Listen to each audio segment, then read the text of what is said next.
Bienvenue dans Smart Bourse, votre double dose quotidienne de marché en direct sur Bismart, chaque jour à la mi-journée 12h30, 13h et en fin d'après-midi la grande édition pendant 1 heure à partir de 17h. Au sommaire de cette édition de la mi-journée, une séance d'aversion pour le risque sur les indices actions en Europe, même si on notera qu'on a déjà réduit nos pertes par 2 depuis l'ouverture ce matin. On baissait de plus de 2% sur le CAC 40, on perd à mi-séance un peu plus de 1% seulement, autour de 6850 points.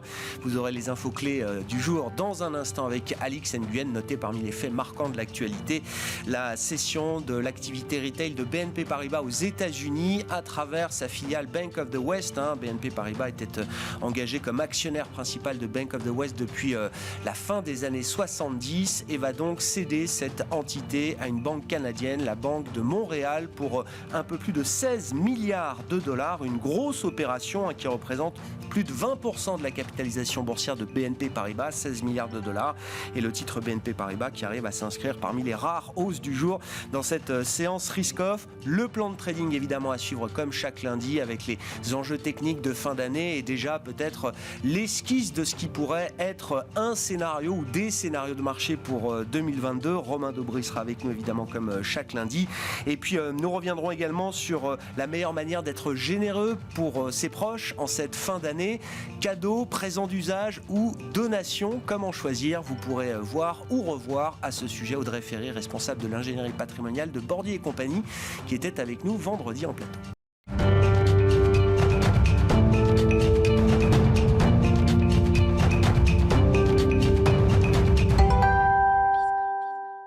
Des marchés secoués en ce début de semaine au lendemain de l'échéance trimestrielle qui avait lieu vendredi, bien sûr, sur le marché. Les infos clés du jour à mi-séance en Europe, c'est avec Alix Nguyen. Du rouge vif pour l'indice parisien face à la propagation du variant Omicron et son impact sur la croissance économique. Le sentiment d'inquiétude domine. Vendredi, la clôture de Wall Street dans le rouge cumulé au repli en Asie ce matin sont autant de facteurs qui alourdissent la tendance. Un point sanitaire donc depuis dimanche. Pour la période des fêtes de Noël, les Pays-Bas sont placés en confinement et ce jusqu'au 14 janvier au moins. En France, sur cette même période, les festivités en plein air sont freinées. L'Italie pourrait pour sa part imposer le port du masque en extérieur et envisagerait un raccourcissement de la validité des passeports vaccinaux. Aux États-Unis, le conseiller spécial de la Maison-Blanche, Anthony Fauci, parle quant à lui d'un probable nouveau confinement, constatant un système hospitalier sous pression et de déclarer qu'Omicron se déchaîne à travers le monde. Omicron a été détecté dans 43 des 50 États. Selon la Commission européenne, enfin, à ce jour, le variant a déjà été identifié dans plus de 80 pays et pourrait devenir dominant en Europe d'ici à la mi-janvier. Les incertitudes sur la croissance vont donc crescendo. Goldman Sachs a revu à la baisse ses anticipations de 2022 pour les États-Unis, tout comme la Banque de France ce matin. Si elle a relevé à 6,7% sa prévision pour cette année, elle ne table plus que sur 3,6% de hausse du PIB en 2022, du fait de tensions sur les approvisionnements et de la recrudescence de la pandémie en France. Donc, ce matin, le baril de Brent reculait de près de 3%. Et puis du nouveau quant au plan Biden, le président voit son gigantesque plan de réforme sociale menacé par le sénateur Joe Manchin. L'élu de Virginie occidentale annonçait hier qu'il n'approuvera pas ce programme, le jugeant trop dispendieux en période d'inflation. Son vote est décisif dans un Sénat à très courte majorité démocrate. Côté valeur, BNP Paribas annonce avoir trouvé un accord avec la Banque de Montréal en vue de lucider ses activités de banque commerciale outre-Atlantique pour 16,3 milliards de dollars. L'action affichait la seule hausse du CAC en ouverture. Elle recule désormais. Et puis Klépierre annonce avoir conclu en fin de semaine dernière les cessions de 2 actifs commerciaux pour une valeur de 345 millions d'euros. L'autre grande foncière de commerce Unibail-Rodamco, Westfield, a cédé un complexe à Stockholm au fonds Alecta pour un peu plus de 270 millions. Tendance, mon ami, chaque jour avec Alix Nguyen à 12h30 et 17h dans Smart Bourse sur Bismart.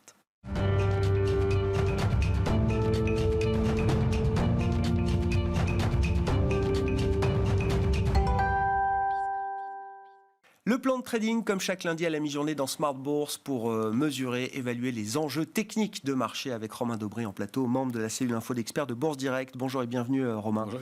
Bon, en fait, il y a deux questions. C'est tactiquement, là, comment est-ce qu'on gère la fin d'année pour les quelques séances qui vont nous amener jusqu'au 31 décembre? On voit que c'est déjà un peu plus compliqué après l'échéance trimestrielle de vendredi qu'on a commenté ensemble dans l'émission, Romain. Et puis, effectivement, comment est-ce qu'on se projette à travers les enjeux techniques de marché? Comment est-ce qu'on se projette sur, au moins le début de l'année 2022? L'idée, c'est pas de deviner ce qui va se passer, c'est trop compliqué, personne ne peut le faire. En revanche, c'est d'essayer de mesurer ce qui se produit actuellement. Et ce qui se produit actuellement, c'est qu'on arrive dans cette fin d'année, et depuis le mois de septembre, on construit une arrivée complètement en roue libre sur cette fin d'année, avec effectivement 25% de hausse sur l'indice CAC 40, plus ou moins. Ça bouge vite, mais avec pas d'intérêt, et pas d'intérêt notoire. C'est-à-dire que on est arrivé avec 2 fois moins de positions sur les options sur le mois de décembre, et le corollaire à ça, c'est que, on est arrivé avec un 30% d'intérêt en moins sur le futur CAC 40 que c'était le cas précédemment sur les échéances au moins des 2 dernières années. Et c'est même pire si on va chercher un peu plus loin. Donc c'est-à-dire que les opérateurs ne veulent pas prendre d'initiative, sont cash et regardent comment le marché va évoluer. C'est pas forcément un signe de baisse. La preuve, c'est que la position ouverte sur les options n'est pas très importante. En revanche, le niveau de couverture est remonté. On a des zones bien identifiées qu'on peut tout de suite indiquer. C'est 6006-6007 sur le futur CAC 40. 6006 notamment, c'est assez dense, donc il y a de la protection jusque-là. En dessous, il n'y a plus grand-chose jusqu'à 6002. Donc on est prévenu. Le niveau, c'est clairement ici. On remonte notre seuil d'alerte, 6540, on peut le remonter à 6006, clairement, même un peu plus. On vient tester notre niveau d'alerte de moyen terme pour l'instant. Mais après, il n'y a plus grand-chose. Donc c'est dans cette ambiance-là qu'on commence l'année. Il y a des scénarios à surveiller du côté, effectivement, des valeurs en retard. Ce qu'on évoquait, c'est qu'effectivement, on est nombreux à avoir identifié tout un panel de valeurs qui n'ont pas beaucoup performé, qui sont pourtant des valeurs intéressantes, avec du potentiel, mais dont le marché ne veut pas pour l'instant. Et la question, c'est d'attendre et de voir si les figures de retournement se mettent en place. Pour l'instant, les structures qu'on voit, même s'il y a quelques divergences, elles sont petites. Donc, petites figures. Petit mouvement. Ouais, c'est ça. Donc, au mieux, c'est ce qu'on peut espérer. Et on a probablement vu, pour quelques temps, des points hauts sur les indices. On le disait il y a quelques temps. On se demandait sur le S&P, mais sur un indice comme le S&P qui vient buter 9 fois depuis début novembre sur une résistance majeure sans parvenir à la franchir, à la déborder en clôture, c'est qu'il y a un niveau très, très identifié et difficile à... Donc une baisse de l'intérêt des investisseurs sur des niveaux de marché élevés. Alors on peut le voir avec le graphique de la position ouverte sur le futur CAC 40. Romain, ça c'est vraiment votre domaine d'expertise très, très spécifique. Comment est-ce qu'il faut lire ce graphique d'ailleurs, Romain, on voit bien ces pics bleus alors qui correspondent à chaque échéance. Exactement. C'est ça, Romain, au niveau d'intérêt qu'on a au moment des échéances? Exactement. Les graphiques en bleu, c'est le total de la position ouverte, et en rouge, c'est l'échéance en cours. Donc on voit que les pics effectivement correspondent à des échéances. Systématiquement, au moment de l'échéance, pour des questions de rôle, de transfert de position, il y a des positions ouvertes sur le mois en cours, puis sur les échéances suivantes. Ça crée cette augmentation de positions ouvertes. On voit bien le cercle noir qui indique le creux Covid et le niveau d'intérêt. Et puis on voit cette divergence qui apparaît depuis le mois d'août, clairement, avec un pic qui était à plus de 550 000 contrats futurs ouverts, toutes échéances confondues, au moment du pic, et qui baisse régulièrement depuis septembre, octobre, novembre, décembre. Donc il y a un intérêt qui était complètement divergent avec l'évolution du marché. On va aller plutôt 6600, aux alentours de 6600 points. On est monté jusqu'à 7000 avec une divergence d'intérêt. Donc on voit qu'il y a cet intérêt qui revient maintenant à 245 000 contrats futurs ouverts sur l'échéance du mois de janvier. C'est vraiment plus bas que ce qu'on avait au mois d'avril 2020, qui était 254 000. Ça veut dire qu'on a vraiment une absence de prise de décision et de prise de risque. Donc ça laisse un scénario ouvert. Encore une fois, ce n'est pas nécessairement baissier. Le baissier, ce serait la pression baissière, ce qui n'est pas le cas, ou une pression dans un sens ou dans l'autre. Ce n'est pas le cas. Mais il va falloir reconstruire. Et ça laisse la place à deux choses, de la volatilité et probablement donc des trous d'air possibles. Ouais. Cette baisse d'intérêt, on la constate sur tous les indices, sauf un, le S&P 500. Alors l'intérêt spéculatif, effectivement, sur lequel il y a contre le niveau de résistance à 4712 qu'on évoquait à l'instant, et depuis le premier trou d'air de septembre, une position nette spéculative qui a augmenté. Donc il y a des vendeurs qui sont peut-être pas confortables, mais la position nette spéculative n'a pas diminué. Donc on peut rappeler que voilà, le marché il n'est pas binaire, il ne passe pas d'une hausse et d'une hausse forte à une baisse. Il y a souvent une période de latence et les sommets sont des périodes de retournement qui peuvent durer 6 à 8, 10 mois, 1 an, et qui sont assez lentes à se mettre en place. Donc, c'est pas parce qu'on a vu des plus hauts dans l'immédiat que le mouvement de baisse marqué serait pour tout de suite. Il y a cette période d'oscillation, de neutralisation du marché, et depuis septembre, on sent qu'il y a des choses moins fortes. Alors, sur les indices européens, ça a été marqué. Sur les indices américains, on a formé de nouveaux plus hauts récents. En revanche, cette structure qu'on voit sur les S&P là, à 4712 points, avec ce nombre d'échecs là, c'est un graphique hebdomadaire. Donc, je vous disais 9 fois en journalier. En hebdomadaire, on voit que ça fait maintenant 9 semaines d'affilée qu'on n'arrive pas à passer. Et ça, c'est un sommet très plat, et un sommet en plat comme ça, après une accélération haussière. Si on constate ensuite une accélération baissière, c'est ce qu'on appelle un sommet en tour. C'est pas génial. Et on voit qu'on a ce canal en bleu qui est important aussi. Pour l'instant, on est dans un trading range. C'est 4535 en bas, 4712 en haut. Il est très propre, il est bien respecté en hebdomadaire et avec une médiane à 4630. On voit qu'on a buté sur l'oblique bleu, qui est un canal qui sert de feuille de route pour nous, en tout cas pour les semaines qui viennent. Tant qu'on sera au-dessus de 4630, on a bien plutôt haussier, c'est plutôt pas mal. Là, ça ne va pas être le cas, à mon avis, à l'ouverture aujourd'hui. Et si on passe sous cette oblique, eh bien, on valide la possibilité d'une structure de retournement. Alors, c'est beaucoup anticipé. Hein. Ce sont vraiment des feuilles de route. On ne fait pas de la divination quand on fait de l'analyse technique, mais on essaye de lire ce que pourrait faire le marché et s'il y a des symétries qu'on peut voir. Or, ce canal bleu, il pourrait former une structure de retournement en épaule, tête-épaule. Et si on va accélérer, aller chercher donc, sous l'alerte de court terme à 4535, l'alerte de moyen terme aux alentours de 4383 points, aller chercher la ligne bleue, l'oblique bleu en dessous, qui pourrait former une ligne de coup. Donc, ensuite, former un rebond. Et par symétrie, on a, et ça pointe aussi avec notre idée de cycle, par symétrie, un risque de baisse plus marqué au printemps, avec un rebond d'ici là. Donc, ça ne veut pas dire qu'on va baisser fortement tout de suite, qu'on pourrait même baisser un peu violemment dans les jours qui viennent, en début d'année. Il faut pas, le marché met du temps à se construire, pas trop précipiter les choses, mais aller former une structure. Et par symétrie, on arrive effectivement au mois d'avril, qui est assez intéressant en termes cycliques notamment. Oui, il y a une convergence de pas mal d'indicateurs, effectivement, à cette période-là, juste après la fin du premier trimestre 2022. Voilà, quand vous dites feuille de route, c'est ce qui pourrait éventuellement se passer dans les 4 à 6 mois qui viennent, c'est ça Exactement. D'accord. On va observer les niveaux. Le mouvement de baisse peut se faire plus rapidement, évidemment, rompre 4300 points et rapidement, et aller rechercher dans ces cas-là 3940 points. On voit qu'on irait chercher dans ces cas-là des niveaux d'alerte de long terme, et donc pas de danger, pas de drame après un marché qui a extrêmement progressé. Bon, quand on regarde les indices américains, le S&P 500 étant le flagship des indices américains, on regarde évidemment les poids lourds et la situation, la santé technique des poids lourds comme Apple. Qu'est-ce qu'on peut dire du graphique d'Apple, Romain, qui vous a interpellé ? Apple, alors il y a deux choses intéressantes. Déjà, elle a échappé au biseau ascendant, l'énorme biseau ascendant au sein duquel elle évoluait depuis plusieurs mois. Elle est sortie par le haut, probablement pour des raisons techniques. Les opérateurs l'avaient bien identifié. On voit qu'on a travaillé la borne haute de ce biseau et que, il y a eu un énorme mouvement derrière avec cette grande bougie verte qui a permis d'aller chercher une cible graphique, la reproduction du trading range précédent. Donc tout ça est assez technique encore une fois. Et en revanche, ce qu'on apprend en hebdomadaire, c'est que la grande bougie verte de la semaine précédente est suivie la semaine dernière d'une bougie rouge qui forme une structure en deux bougies qui s'appelle une couverture en nuage noir. On comprend bien que c'est pas très bon signe. C'est une grande bougie verte en haut de marché, suivie d'une grande bougie rouge qui ouvre au-dessus de la bougie verte et qui clôture en dessous du milieu de la bougie suivante.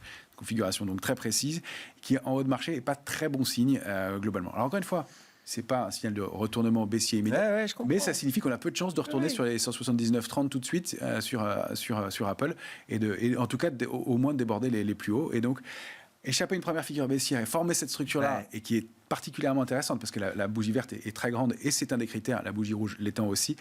On voit qu'il y a des intérêts vendeurs qui ont été très forts et qui sont la bagarre entre acheteurs et vendeurs est forte. Reflet de moindre enthousiasme aujourd'hui de la part des investisseurs, sans pour autant basculer dans un retournement total de la tendance. Si on en vient aux indices européens, Romain, il nous reste 2 minutes pour dire un mot peut-être de l'Eurostock 50 et puis du CAC 40 bien sûr. Alors, l'Eurostock 50 est entré dans son canal haussier de long terme. Il a été chercher une cible déjà. Le premier trading range 2920, 3616. Il l'a dupliqué par le haut. Il est allé le chercher sur une accélération 4311 points. Donc ça, déjà, c'est un premier signal. On voit qu'il y a cette support à 3857 points, dont on sait extrême et doucement. Et on a ces grandes mèches en haut de marché qui sont avec avalement baissier et cette densité et ces gros arbitrages. On n'aime pas trop ce marché fouillis comme ça, avec des embardés d'un côté et de l'autre. C'est un signe de désorientation, c'est pas un signe de marché très structuré. Ça sent la respiration aussi, même si on n'a pas encore de structure de retournement baissière à ce stade. Bon, et pour le CAC 40, si on prend le futur CAC sur une unité de temps quotidienne, journalière, Romain, là, quels sont les enjeux très immédiats? Donc, on le rappelle, on ouvre en baisse de plus de 2% ce matin. À mi-séance, on a déjà réduit une bonne partie de nos pertes. Bon, on peut plutôt mettre ça dans la case positif, résistance du marché. Quels sont les scénarios possibles désormais devant nous là? On est dans une zone de neutralité, à mon sens, entre 6730 et un peu moins et même 7000. Le marché pourrait évoluer dans cette zone-là. On est quand même allé tester la zone d'alerte de moyen terme qui est 6000. Ouais. Un peu au-delà de 6006, on a donné un support à 6540, mais encore une fois, on évolue au sein d'un grand canal haussier de moyen terme. On a pas accéléré à la baisse encore une fois, mais on ouvre un nouveau gap baissier, toujours des grandes embardées, un marché qui est pas très ordonné et surtout peu d'acteurs. Donc ça ne veut pas dire forcément baisse marquée. On voit qu'il y a des niveaux d'intérêt et on rappelle qu'on revient aux alentours de 6006, au niveau du printemps dernier, au moment duquel beaucoup d'opérateurs étaient sortis du marché et donc peut-être ont raté une partie de la hausse. Ils sont prêts à rentrer aussi, ce qui fait que c'est un niveau qui est quand même stratégique et important. Ça colle avec le niveau des options, ça colle avec beaucoup de choses. Pas vraiment de raison qu'il soit rompu tout de suite. Est-ce qu'il y a des valeurs un peu emblématiques dont le comportement pourrait nous éclairer peut-être sur la psychologie de marché, Romain? Alors, soit on choisit les valeurs en retard et on va aller chercher des Corian, des Atos, des valeurs qui ont sous-performé ces derniers temps, des Bouygues et peut-être Ubisoft et autres. Soit on revient sur les valeurs stars des derniers mois, des dernières années, tech, luxe. Pour l'instant, c'est un peu mitigé. Si on ne rompt pas ces niveaux-là, on peut rester sur les mêmes valeurs. Sinon, il y aura besoin du soutien des valeurs en retard pour performer. Merci beaucoup Romain. Romain Daubry, le plan de trading chaque lundi à 12h30 dans Smart Bourse. On se retrouve ensemble le 3 janvier, Romain. Vous serez avec nous pour redémarrer l'année 2022. Bourse Direct et Smart Bourse chaque lundi à 12h30.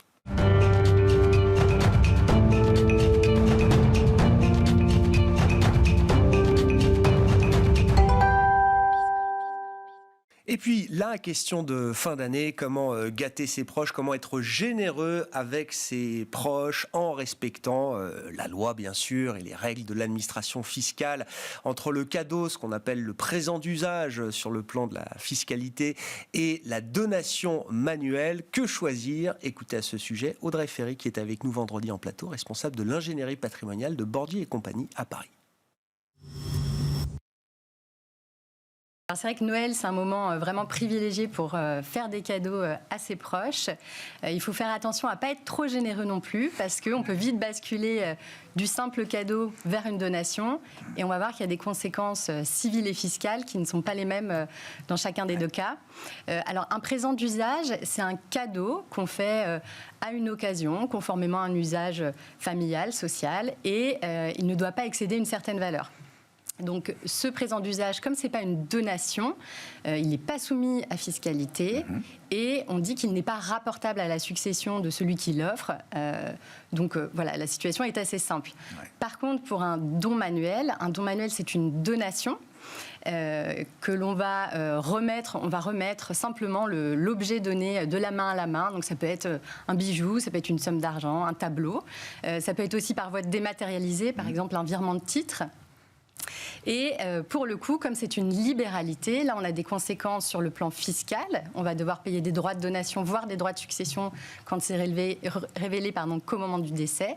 Et le don manuel va être rapportable au moment du décès de celui qui a donné pour rétablir l'égalité entre tous les héritiers. Ouais, je comprends bien les implications différentes. Ce qui est difficile à comprendre, c'est pourquoi est-ce que quand dans un cas je vais offrir un bijou, on pourra le considérer comme un présent d'usage, un cadeau, et dans l'autre, ce sera peut-être une donation manuelle. Quelle est la frontière, justement, qui n'est pas évidente, je crois, à comprendre entre les deux? Exactement. Alors, c'est la question difficile et je ne vais pas forcément pouvoir y répondre, mais je vais quand même vous donner pas mal d'éléments. Il n'y a pas de réponse. C'est vraiment du cas par cas, c'est tout à fait ça. On a quand même plusieurs choses. Ouais. Il faut rappeler, c'est vrai que même si la frontière est mince entre présent d'usage et don manuel, on a quand même quelques notions qui vont nous aider à distinguer ces deux choses. Catégorie, oui. Voilà, exactement.